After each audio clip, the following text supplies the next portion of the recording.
pale Oysterbay.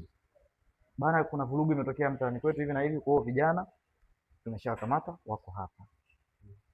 Mkuu wa kituo akasema bana, walete huku juu tuwaone, kwa lengo la kutuhoji. Kule juu kabisa?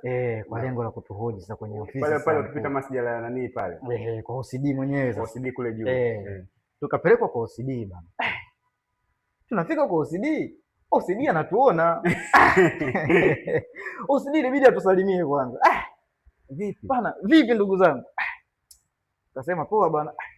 Imetokea bana sintofahamu ndo maana umetuona tuko hapa mkuu. Akasema ni nani ambaye amewakamata? Vijana wako wamekuja pale wametuchukua wakiwa na mwenye yule mtu ambaye anakaa pale mdaiwa. Umeona?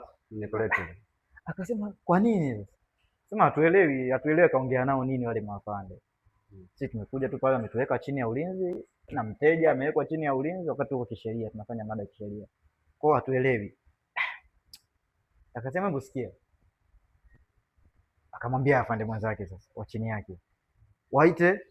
Waite walokuja kushtaki. Nyie auctioneers na mteja wenu na mtu wa benki ondokeni, nendeni mkaendelee na zoezi.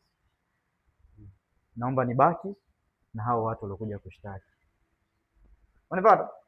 Kwa upande ndio ikawa ponapona yetu. Kwa sababu muda ulikuwa bado unaruhusu. Sisi tukatoka. Tulivyotoka pale, tukaenda kuendelea na zoezi. Na kwa sababu mteja tulikuwa naye. Pia lile tukio limesaidia kufanyaje?